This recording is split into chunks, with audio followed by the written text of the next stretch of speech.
Donc, ça, c'est ça. Maintenant, donc ça chauffe aux États-Unis. Maintenant, il y a des personnes qui m'ont demandé de parler un petit peu de ce projet de constitution du Québec. OK? Et donc, je vais glisser un mot là-dessus.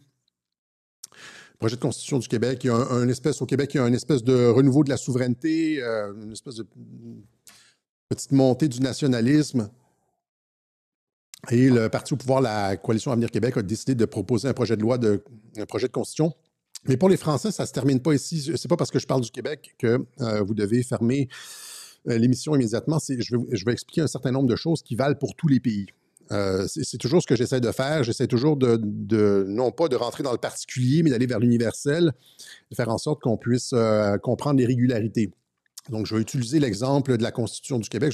J'ai un propos là-dessus, mais après ça, je vais expliquer pourquoi finalement, je trouve que ça ne règle rien. Et finalement, je ne suis pas d'accord. Donc, le gouvernement Legault présente son projet de constitution ici, un projet de loi constitutionnelle de 2025 sur le Québec. Les Québécois et les Québécoises forment une nation profondément enracinée dans son vaste territoire. Elle est unie autour d'une identité, d'une langue, d'une culture, d'un patrimoine et d'une histoire unique.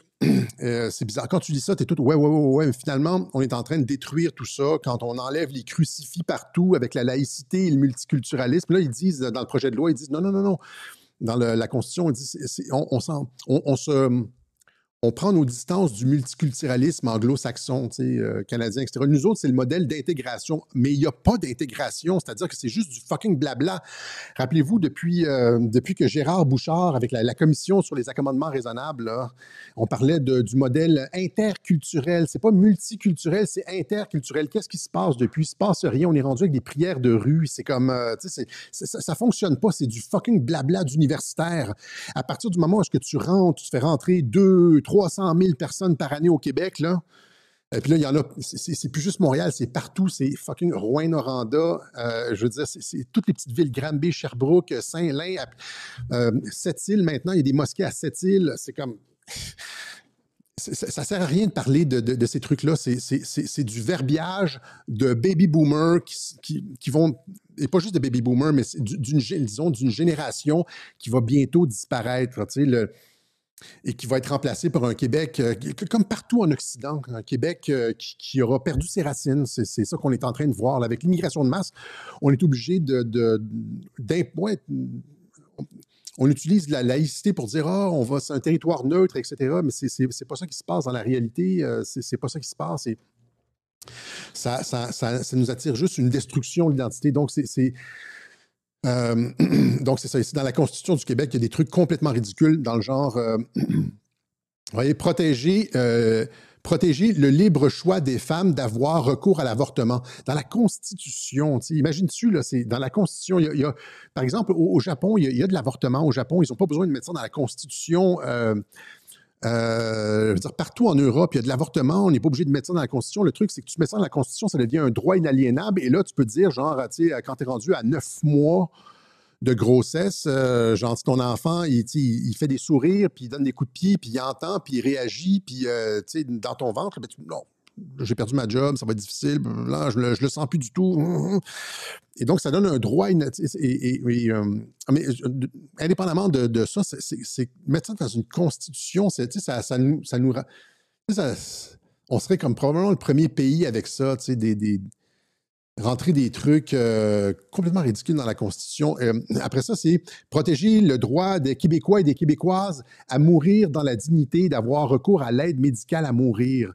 Dans la Constitution du Québec, on dit le peuple québécois a maintenant le droit constitutionnel d'avoir recours à l'aide médicale à mourir. Je veux dire, il manque juste les droits des trans, là. À force de mettre n'importe quoi, rassembler les Québécois et les Québécoises autour de notre modèle d'intégration nationale qui se distingue du multiculturalisme canadien, c'est du blabla d'universitaire, ça ne change rien. Je veux dire, au niveau d'immigration qu'on a présentement, c'est du blabla. Les villes, la démographie des villes change complètement. En 10 ans, là, on ne reconnaîtra plus Sherbrooke, la ville de Sherbrooke, on ne reconnaîtra plus Saint-Jérôme, on ne reconnaîtra plus. Les villes vont avoir tellement changé. Les immigrants s'en foutent finalement de ces espèces de virgules-là, de politiciens québécois. On est en train de changer complètement de peuple. On est en train de changer de peuple, point.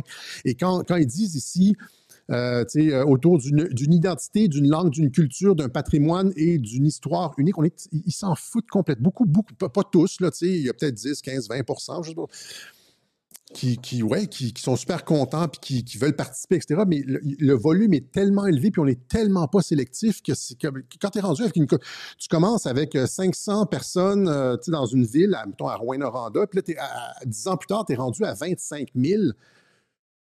Puis là, les restaurants changent, on perd notre identité. Donc, c'est tout ce que je veux dire, c'est que la Constitution, et il y a aussi d'autres choses, là.